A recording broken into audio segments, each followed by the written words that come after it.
There's a moment most men never talk about it, but every honest one remembers it. When the thing they thought they wanted walked through the door, and what actually arrived stopped the whole world cold. Thomas Aldridge had ridden 300 miles for a bride. He'd written the letters himself, careful, measured letters about land acreage and water rights and the number of rooms in his house. He hadn't written about loneliness. Men like Thomas didn't write about loneliness. But it was there in every sentence, hiding under the practical words like a stone under shallow water. He expected fragile. He expected grateful.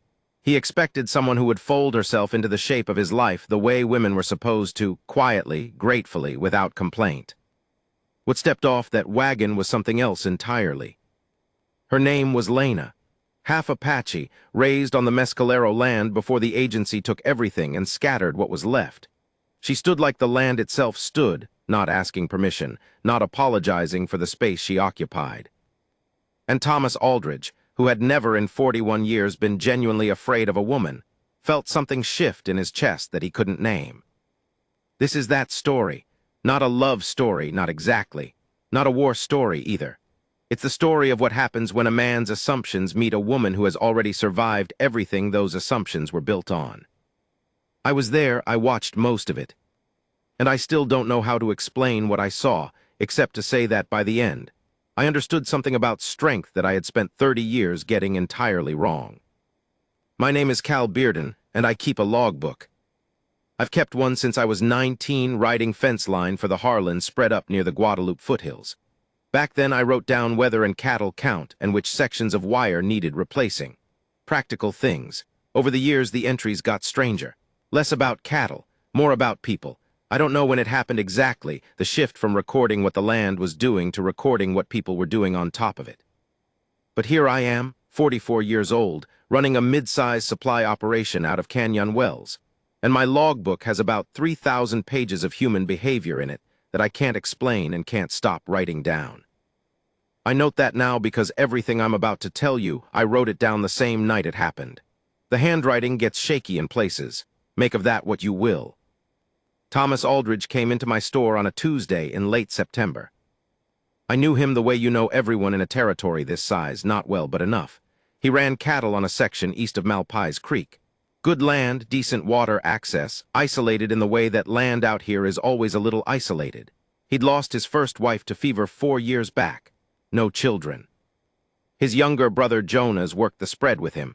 But Jonas was 23 and had a young man's restlessness, and Thomas knew better than to build a future on restlessness. He came in for flour, salt pork, and coffee. Standard. While I was measuring out the salt pork, he said, without preamble, without even looking up from the counter, "Bride's coming in on the Thursday stage." I wrote it down later, word for word, the way he said it. Not my bride or the woman I've been corresponding with. Just the bride. Like she was an item he'd ordered. Like she'd arrived the way the coffee arrived, expected, needed, anonymous until she was in front of him. "That's so," I said. I kept measuring. "Agency placed her through the territorial office." He said it carefully, like he was testing the words. There's Apache lineage, half her mother's side." He was watching me when he said it. Not defensively. Thomas wasn't a man who apologized for his choices, but watchfully. He wanted to see what I'd do with the information. I didn't do anything with it. I wrote the amount in the ledger and told him the total. He paid, he lingered. "She'll adapt," he said finally. It didn't sound like he was talking to me. It sounded like something he'd been telling himself for weeks, some internal argument he was trying to settle. "Women adapt, that's what they do." I said nothing. I have learned in 44 years that certain sentences do not need a response. They need a witness. He left, I wrote it down. Women adapt, that's what they do. He said it like a man convincing himself of something he's not entirely sure about. Thursday came.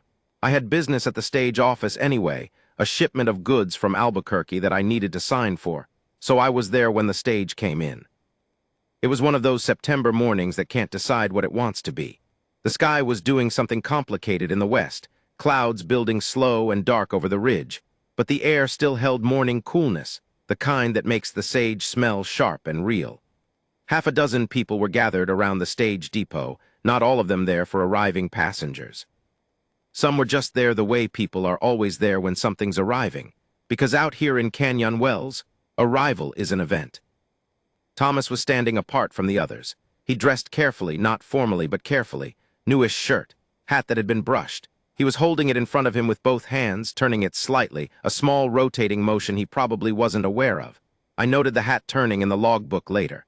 He only did it when he was nervous. I'd seen it once before, years ago, when he was waiting to hear if a cattle deal had gone through. The stage came in loud and dusty, horses blowing hard from the last grade, the driver cursing softly at something under his breath. Doors opened. People came out. She was the last one. I had expected, I realized now that I had also expected something shaped by Thomas's own framing. Fragile. The word he hadn't used but implied. I had built a picture in my head without knowing I'd built it. Slight, uncertain, maybe frightened, the kind of woman the frontier tends to swallow.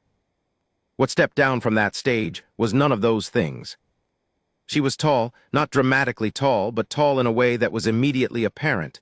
The way certain landscape features are apparent before you can articulate why, the way a ridge changes the horizon. She was lean, the kind of lean that comes from work and outdoor life rather than from want.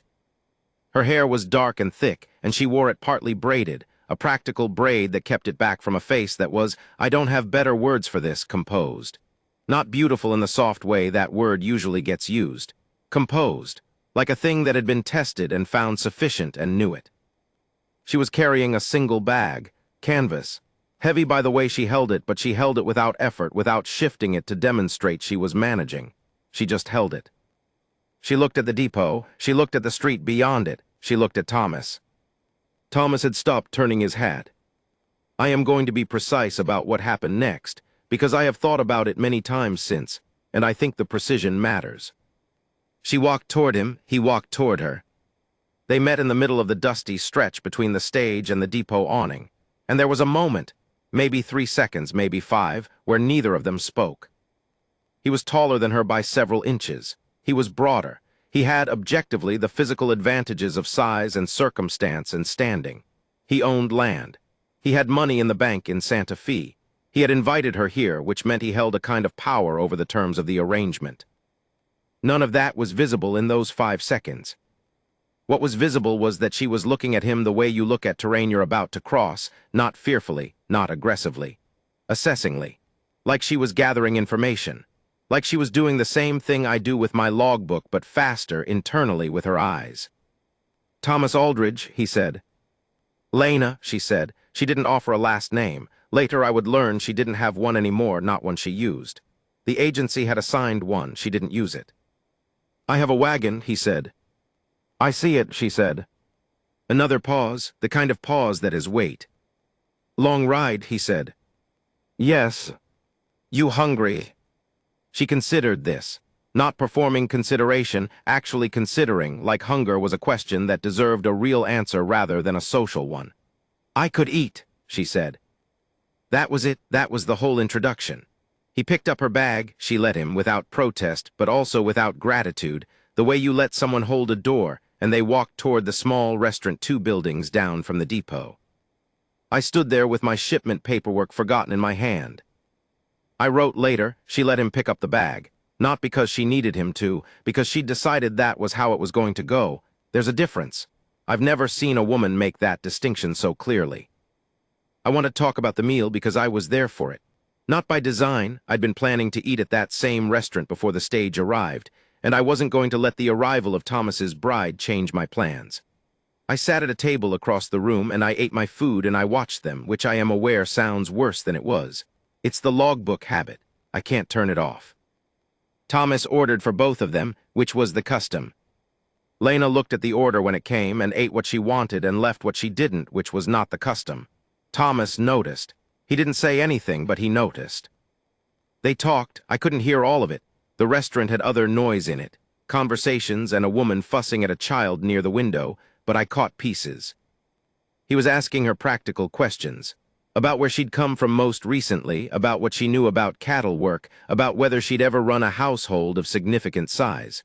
Practical, he was being practical. She was answering, short, clear answers, yes to this. Some experience with that. She didn't elaborate unless he asked for elaboration. At one point he said something I couldn't hear, and her expression changed. It wasn't anger. It wasn't offense. It was a stillness, like the air before weather, like a door closing very quietly in a room where the air pressure is different on either side. She said something back, still quiet, still composed. Thomas looked at his plate. He picked up his fork. He put it down again. I wrote. He said something he thought was reasonable, and she disagreed with it in a way that didn't raise her voice or change her posture, and somehow that was more definitive than if she'd shouted. He looked like a man who had just discovered that the ground he was standing on was a different kind of ground than he'd expected. After the meal, they walked back to his wagon together. She climbed in herself without waiting for his assistance. He stood beside the wagon for a moment with his hand still partly raised, the offer of help arriving too late and standing in the air awkwardly. He climbed up on his side. They drove east toward Malpais Creek. I stood on the porch of the restaurant and watched them go. I didn't know then how much of what was coming I would end up seeing. I had business out near Aldridge's section 3 days later, a delivery that took me out that road. And things had already started to shift. The delivery was to old Hector Camino, who ran goats on a lease adjacent to the Aldridge property. Hector was 71, half-blind, and had opinions about everything. He was also, crucially, positioned so that his main goat enclosure sat about 200 yards from the Aldridge fence line, which meant he'd seen more of the early days of that marriage than anyone had any right to. He told me about the morning of the second day, while I was helping him unload a crate of salt blocks. The woman, he said, in the particular way Hector had of beginning stories, not naming anyone, just the woman, as though the specifics were understood. She was out before light. I don't sleep so good. I see her walking the fence line. Walking it, checking it like she was reading it. He tapped his finger against the side of his head. Learning it, the way a person learns new land. I asked what Thomas was doing. Inside, Hector said. He came out when the sun was up, saw her, you know what his face did. I said I could imagine. He didn't know what to do with it, Hector said simply. He had a plan for how it would go, she didn't read the plan. He laughed, which turned into coughing, which he waved off irritably. She found a broken section, he said when the coughing was done. East fence by the big arroyo, gap about wide enough to lose 3-4 head of cattle through. She came back and told him before breakfast, just told him, here is the problem and here is where it is. Then she went inside and made coffee. I wrote it down that afternoon, the fence, the gap, the coffee. She didn't wait to be useful, she just was. On the morning of the 4th day, Jonas Aldridge said something stupid. I wasn't there for this one, Hector told me. But Hector had it from Thomas directly later that same afternoon, and Thomas is not a man who embellishes. What he tells you is what happened. Jonas had said, and I am going to record it because it is necessary for understanding what came after, that it was peculiar for a woman to walk fence lines before breakfast, that it wasn't natural for a woman of her background to take to ranching work the way a man would, and that Thomas should perhaps make clear to her what was expected and what was not. Thomas told Hector later that he'd been about to respond to Jonas when Lena came through the door with a mug of coffee in each hand. She handed one to Thomas. She looked at Jonas. I heard, she said. Jonas went slightly red. Young men always go red when they've been overheard. I walked fence line, she said, because there is a gap in the east section that will cost you 6 or 7 head if the cattle find it before it's repaired. I found it. I reported it. That is what I did. She looked at him, not angrily, precisely. If that is not what you'd like me to do, you should explain what you'd prefer. Jonas said nothing. She went back inside. Thomas, according to Hector, who had it from Thomas, did not say anything to Jonas for a long moment. Then he said, "Go fix the fence." I did not get out to the Aldridge section again until nearly 2 weeks later. Business, weather, a problem with one of my drivers. The territory doesn't stop turning just because you're watching something interesting. But when I did get out there, different errand, another delivery to Hector, I saw something that I wrote down in the logbook in a different kind of handwriting than I usually use. Slower, like I was trying to capture something that was moving and I didn't want to miss it. Lena was working the horses. Thomas had 4 horses, 2 working stock horses, a mare he used for riding out, and a young gelding that had never fully settled. The gelding was known locally as a difficult animal. He'd thrown 3 riders in the past year. Thomas had been meaning to sell him or put more work into him, but neither had happened yet. Lena was in the paddock with the gelding. She wasn't breaking him. She wasn't doing anything that looked like what that sentence usually means. She was standing about 8 feet from him, side on, not looking at him directly. Just standing. The gelding was watching her with that particular tension horses carry when they're afraid and trying to decide what to do about it. She moved just slightly, not toward him sideways. The gelding flinched. She stopped. She waited. Then she moved again. Same direction the gelding held. She waited. She moved again, still not facing him, still angled away, and this time the gelding took one step in her direction. I stood at the fence for 20 minutes watching this. I have no idea how long she'd been at it before I arrived. Thomas came out of the barn at some point and stood beside me at the fence. He didn't say anything, we both just watched. After a while the gelding's nose was 6 inches from her shoulder, and she still hadn't looked at him directly, and the horse, who had thrown 3 men, looked like he was trying to figure out how to get closer without it being obvious that he was trying to get closer. Thomas said quietly, more to himself than to me, "How does she do that?" It wasn't a question. It was the sound of a man updating something fundamental. I wrote it down that night. How does she do that? He said it like a man who has just understood that the thing he thought he knew about a subject is only one part of the subject, and there are other parts, and he hasn't been to them yet. That evening, I stayed for the meal. Hector had already invited me, and the Aldridge place was close enough. I sat at Thomas's table for the first time since the day at the restaurant. The meal was quiet in the way that some meals are quiet, not uncomfortable, not strained, but holding. Something was being held. Jonah's was subdued. Thomas was thoughtful. Lena moved around the kitchen and the table with the same efficiency she seemed to bring to everything, nothing wasted, nothing performative. She sat, she ate. Halfway through the meal she said, without looking up, "The gelding will be ready to work in about 2 weeks." Thomas looked up. 2 weeks. Maybe 3, she reconsidered. 2 if the weather stays dry. Wet makes them nervous longer. He's thrown. I know, she ate. He's not mean, he's just been handled wrong. There's a difference. Thomas looked at his plate. He looked at me. I looked at my food. There was a silence that had something in it, something working itself out that didn't need help from any of us. "All right," Thomas said. That was it, all right, 2 syllables. But something had shifted in those 2 syllables. I wrote it down later. I put a line under it. All right, like a man beginning to revise the map he's been using. I left the Aldridge section after supper, riding back toward Canyon Wells in the early dark, the sky doing its October thing with stars coming out too fast and too bright, and the air getting its teeth back. I kept thinking about the horses, about the gelding and the 8 feet of space, and the slow, patient not looking. I kept thinking about Thomas's face when he'd said, "How does she do that?" And I kept thinking about Lena, how she'd stepped off that stage 9 days ago and stood in the dust of Canyon Wells with her 1 canvas bag, looking at Thomas the way you look at terrain you're about to cross. Assessing, gathering information. She hadn't been afraid, she had been precise, present. She had been taking the measure of things. And now, 9 days in, she had found the gap in the fence, and she had started on the horse, and she had corrected Jonah's without cruelty, and she had eaten what she wanted to eat and left the rest. None of this was fragile. None of this was grateful in the way Thomas had probably imagined gratitude would look.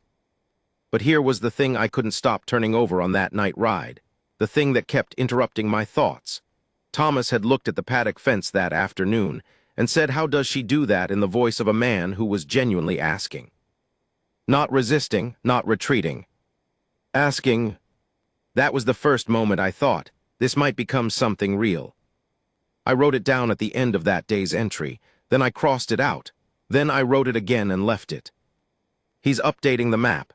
She's the one making him do it, not by force, not by argument, just by being exactly what she is. And he's letting it happen. The interesting question is what comes next. 3 weeks later, the weather broke wrong.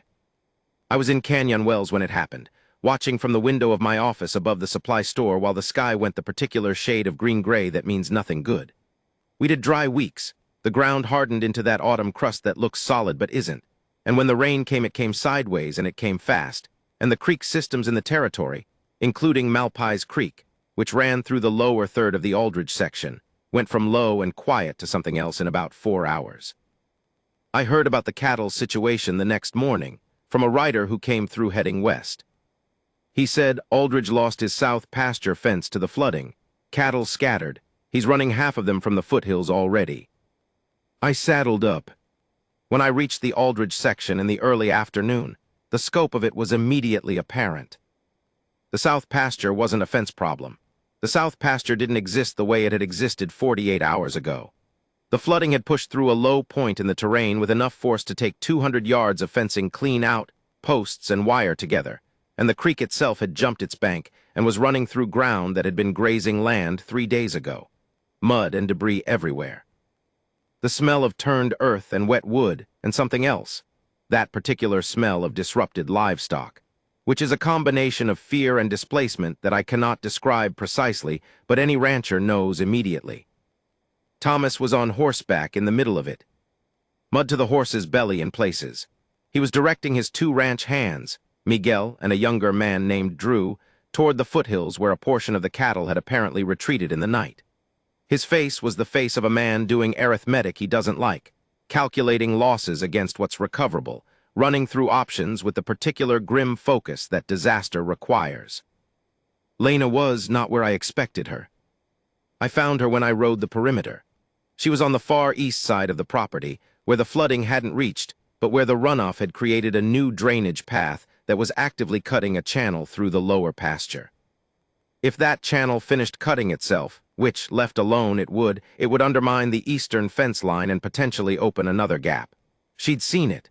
She was building a berm. Not with tools exactly. With what she had.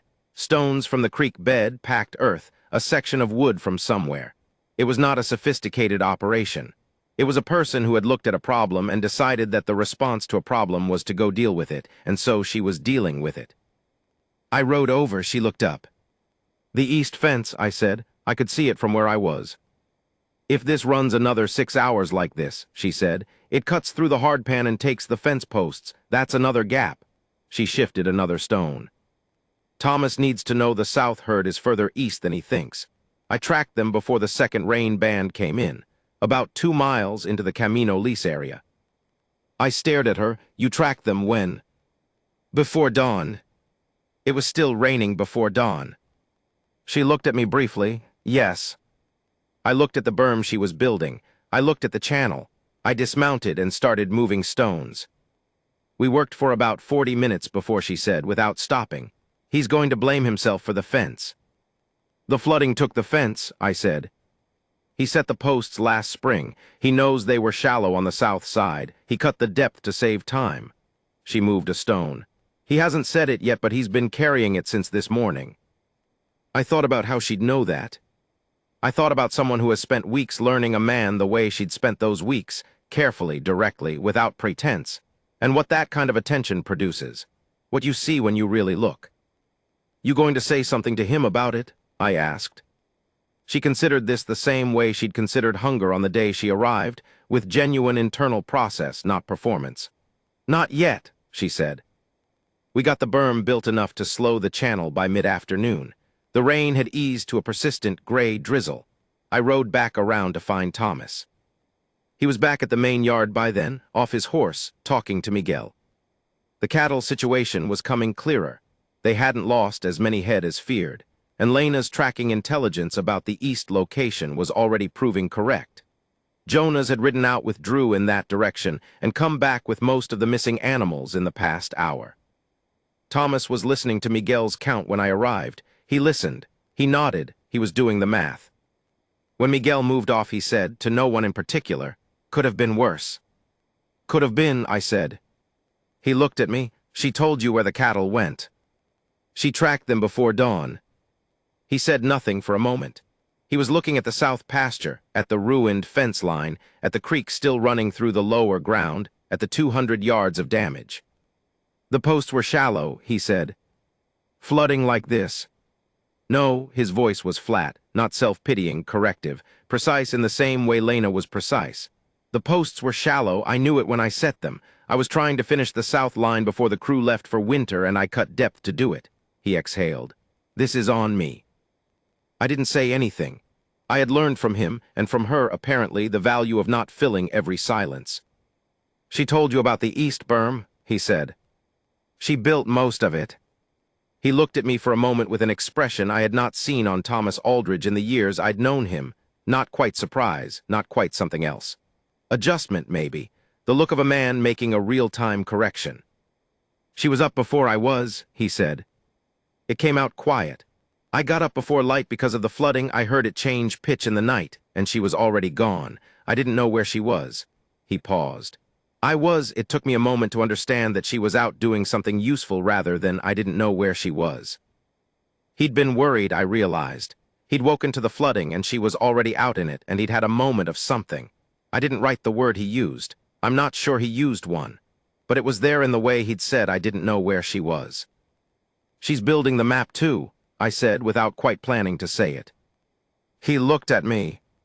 The land, I said. She's learning it, the way it drains, where the weak points are, which problems come first. I gestured vaguely at the east pasture. She's making the same map you have, just faster than you expected. He was quiet for a long moment. The drizzle came down. A horse moved in the paddock. Faster than I expected, he repeated. He looked at the ground, then barely audible. She's better at some of it than I am. There it was. The thing that was hardest for a man like Thomas to say, and he'd said it to the ground, and I'd heard it anyway, and neither of us acknowledged that I'd heard it. We stood there in the drizzle. The evening after the flooding was the first evening I saw them be easy with each other. Not warm, not yet. Not the ease that comes from time and trust laid down in quiet layers over months, but something that was beginning to be ease. Something that had stopped performing what it was supposed to be, and started just being what it was. I ate supper with them again. Jonas had ridden to town on some errand of his own, which left just the three of us and Miguel, who ate quickly and excused himself with the particular tact of a man who has been around enough situations to know when fewer people is better. Lena had made something with cornmeal and dried meat, and whatever was in the kitchen after 2 days of not being able to get to town. It was good. Better than good. It was the kind of food that makes you realize you were hungrier than you knew.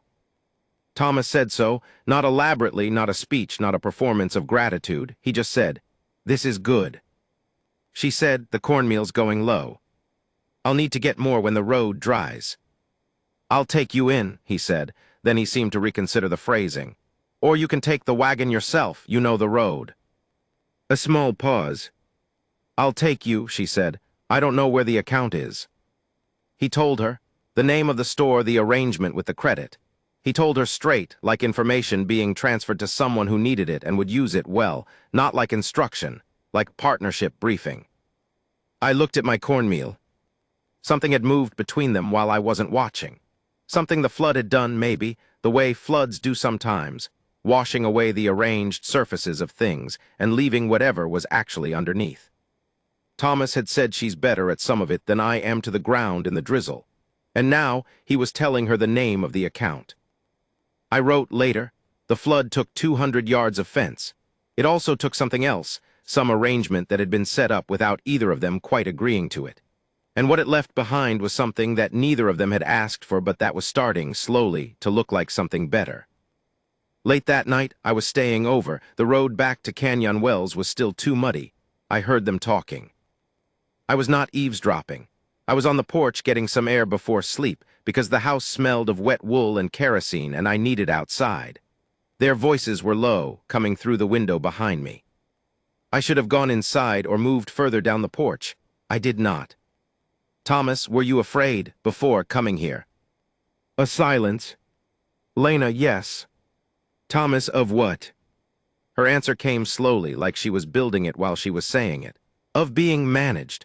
Of being told what I was before I'd had a chance to be it." Another pause. "Women with Apache blood don't, people decide what we are before we speak. I was afraid I'd come all this way and be someone's idea of me rather than myself." Thomas said nothing for a moment. Then, "I did that the first day." "Yes." "I was trying to," he stopped, tried again. "I had a picture." "I know. It was wrong." Yes, not cruelly, just confirming. The same precision she brought to everything.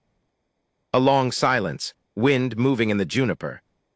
Thomas, what changed it, for you? When did you decide it was worth staying? Her answer, when it came, was quiet enough that I almost missed it. The horse. The gelding. You watched me work him, you didn't interrupt. You didn't tell me I was doing it wrong, or that the horse was too far gone, or that it wasn't a woman's work. She paused. You just watched, and then you said, how does she do that? And I thought, this man is able to not know something without it breaking him. Another silence. Thomas, it nearly broke me. Lena, something in her voice I couldn't quite read. I know, that's why it didn't. I went inside. I sat in the dark with my logbook on my knee for a long time before I wrote anything. Then I wrote, I should not have heard that. I am glad I heard it. I don't know what to do with it. I stayed one more day. The road needed time. And in that extra day, the quality of what I was watching shifted again. Thomas and Lena worked the cattle count together. Side by side, which was not how Thomas usually worked. He was a man who ran operations and sent hands to implement them. But he was out there with her, and she was not following his lead and not leading herself exactly. More like they were doing the same reading of the same problem simultaneously and occasionally comparing notes. Jonas came back from town. He watched them for a while from the fence. His face did something complicated. Later he found me near Hector's border. She's running the whole operation, he said. It was not quite accusatory, not quite admiring. Somewhere in between, trying to find itself. She's working the operation, I said. There's a difference. There's a real big difference, Jonas. He chewed on that. He was 23, which means he was trying to understand something that wouldn't be fully available to him for another 10 years. I felt some sympathy for him. I also felt certain that whatever he decided to do with it, Thomas had already made his own decision. The road back to Canyon Wells dried out on the third day, and I rode home in the slanted October light, the mountains doing their autumn thing on the horizon, all ochre and shadow. I kept thinking about the horse. She'd said, I thought this man is able to not know something without it breaking him. I have known men, many men, who are broken by not knowing things, who cannot endure the revision, who mistake the map for the territory, and then, when the territory turns out different, rage at the territory rather than pick up a new pencil. Thomas was not that kind of man. Neither of us had known it, maybe including Thomas himself, until Lena walked off that stage and started doing her particular kind of precise, patient, non-performative being. She had tested the ground by being herself on it. And the ground it held. I wrote that evening. She carried herself like a warrior. I keep using that word, people out here use it sometimes, about men who have been through battles, about survivors. But warrior doesn't only mean a person who fights. It means a person who has decided what they're not going to lose. She decided a long time ago what she wasn't going to lose, herself, the shape of who she actually is. And she brought that here into Thomas Aldridge's territory and his house and his unexpectations, and she has not lost it. She has not allowed it to be taken. He expected fragile. He got something that has survived everything that wanted to break it. The interesting part is, so has he. Part 3. The name she chose to keep. November came cold and specific. I have a way of noting the particular personalities of months in the logbook. November out here is deliberate. It doesn't creep in the way October does, all color and ambivalence. November arrives with intention. The cold is purposeful. The sky goes a particular flat gray that has no mercy in it and no decoration. You know where you stand with November. I was at the Aldridge section on the 6th of the month for what I told myself was a routine delivery. I had brought it myself rather than sending a hand because I wanted to see what had become of what I'd been watching, and I am not above admitting that. What I found was different from what I'd left. The yard was altered, not dramatically, not rebuilt or renovated, but details had changed in the accumulated small ways that show something is being lived in rather than just occupied. There was a drying rack near the south side of the house that hadn't been there before, holding herbs I didn't immediately recognize. The kitchen garden, such as it was this late in the season, had been extended along the east wall, though nothing was growing now. The soil had been turned and composted, prepared for spring. The paddock fence had a section of new posts, correctly deep. The gelding was in the paddock, working with Miguel under saddle. I stopped and watched for a moment. The gelding moved easily, nothing like the animal I'd seen in September, the rigid fear of him, the hair-trigger tension. He was still alert, still particular, but he was working. He was doing the thing a horse is for willingly. Miguel saw me watching and rode over. "She put 30 days on him," he said, in the particular tone of a man who has had to recalibrate something he thought he knew. 30 days, and he's like this. "She have any trouble?" He looked at me. "She had a morning about 3 weeks ago. He spooked at something in the east field and went sideways, and she came off." He paused. "She got back up before I could get over there. I saw her check her arm. I think she maybe hurt it, maybe a sprain. She got back on him. She didn't stop. She didn't even look like she considered stopping." He shook his head. "She talked to him. After she got back on, I was close enough to hear it. She was talking to him quiet, like you'd talk to a person you're not angry at but you need to be very clear with." I wrote it down later, word for word as Miguel gave it to me. Talking to him like a person she's not angry at but needs to be very clear with. Thomas was in the barn. He was doing something with a harness, mending, the patient-detailed work that you do in November when the outdoor work slows, and there are 1,000 small tasks that accumulated over the summer. He looked up when I came in. He looked like a man who had slept recently, which sounds like a small thing, but I had known Thomas Aldridge long enough to know it wasn't. In the years since his first wife died, he had developed a particular kind of exhaustion that lived around his eyes, not tiredness, but the wearing down of a person doing everything alone that was meant to be done with 2 people. It had been there every time I'd seen him. It wasn't there now, or it was diminished. Something had been shared, distributed, and the weight of it had altered. "Cal," he said. "Thomas." I handed off the delivery receipt. We did the brief transaction of men who have business between them and have done it enough times that it takes very little language. Then I sat on a hay bale and he went back to the harness, and we were quiet for a bit, which was also normal. Then he said, "We're getting married in town, properly, end of month." I looked up. "The arrangement through the agency?" He paused. "It was a placement agreement. It gave us a window to determine compatibility." He said compatibility with a slight difficulty, like the word was formal in a way that didn't quite fit what he meant. Either party could end it in the first 60 days. "She's staying," I said. "She's staying." He was working the harness, not looking at me. "She agreed to the marriage." "I asked her last week." A pause. "I told her I wanted her to understand it was a real asking, not an arrangement assuming agreement, a real asking." "What did she say?" He was quiet for a moment, working the leather. "She said she'd already decided." "Before you asked?" I laughed. I couldn't help it. He let it go for a second before he said, "She wants to keep her name." "Lena." "Her full Apache name, the one the agency doesn't have." He set the harness down. "She has a name in her language. Her mother gave it to her before the agency took everything. She said she stopped using it because it wasn't safe to use it, too visible, too easy for them to use against her." His jaw was tight for a moment. "She wants to start using it again." I waited. "I don't know it," he said. "She hasn't told me yet. She said she'd tell me after the wedding, that it's the part of herself she's been holding in reserve, the last part, to see if I was worth it." He picked up the harness again. His hands were steady. "She said she's decided I am." The barn was quiet. Outside, the November wind came through the small ventilation gaps and made a low, almost musical sound. "Are you scared?" I asked. He considered it honestly. "Terrified," he said, "but not of the wrong things anymore." I stayed for 2 days. I told myself I had no particular reason, but I stayed anyway. On the first evening, something happened that I need to record carefully, because I have thought about it many times since, and I want to get it right. Jonas came in late from riding the north pasture. He was cold and tired, and he dropped his gear near the door and sat down at the table while Lena was finishing the cooking. He smelled of horse and cold air and a long day. He didn't help with anything. He sat. This had been apparently the pattern. Jonas and Lena had reached a kind of non-agreement. They existed in the same space without warmth, but also without open conflict. She cooked. He sat.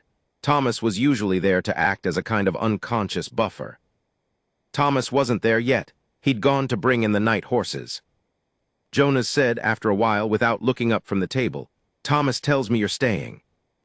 Yes, Lena said. Getting married proper. Yes. Jonas was quiet for a moment. He had his father's jaw, Thomas's jaw, the particular stubborn set of it that the Aldridge men apparently carried. He was running something through inside himself. I could see it working. I don't know how to talk to you, he said finally. He said it to the table, not to her. She didn't answer immediately. She served 2 plates, set one in front of him. Then she sat down across from him with her own plate. You've been trying to decide what I am, she said. He looked up. Whether I'm something that belongs here or something that doesn't, whether I'm taking something from Thomas or bringing something to him. She looked at him directly, not challenging, witnessing the way she witnessed everything. You care about him, that's why it's hard. Jonas said nothing. I care about him too, she said. That's not a claim on your place in his life, it's just true. He was quiet for a long time. She was eating. The fire in the hearth did its small, crackling business. What was it like, he said finally, before the agency? She looked at him. He was asking something real, not prurient, not performing sympathy, actually asking. Different, she said, then after a pause. We knew what we were part of, the land, the people, the ways of things. I knew what I was part of. She paused again. The agency takes that, not just the land, the knowing. She looked at the fire, the name for yourself. Jonas was still. Thomas is giving me a place, she said, but I came here with my own name. I didn't leave it at the agency even when they tried to take it. I held it. She touched her own sternum briefly with 2 fingers. Here. Jonas looked at his plate. He picked up his fork. He started eating. When Thomas came in a few minutes later, Jonas was talking to her, carefully, haltingly, the way a person starts talking when they've decided to try. About the north pasture, about the cattle, small things. Thomas looked at me. I looked at my food. He sat down and poured himself coffee and said nothing, and let it be what it was. The wedding in town was on the 28th. I was there, of course I was there. I had my logbook in my coat pocket and I did not take it out, which was a deliberate choice. Some things do not need to be written down immediately. Some things you carry in your body for a while first. It was a small ceremony. The circuit judge in Canyon Wells, who doubled for these purposes as required by law, Thomas and Lena and Jonas, old Hector who had insisted and who wore his best hat, Miguel and Drew, a handful of others who had heard and come. Lena wore a dress that was not elaborate. Blue wool, dark blue like deep water or late sky. She wore her hair in the partial braid she always wore. She walked in without ceremony, without being walked in. She came through the door herself and stood where she was supposed to stand without needing anyone to place her there. She had a small piece of beadwork at her wrist. I learned later it had been her mother's. One of the few things that had survived the agency, carried in a pocket, then a bag, then the canvas bag she'd brought off the stage that September morning. The judge said the words, Thomas said his, Lena said hers clearly without rushing.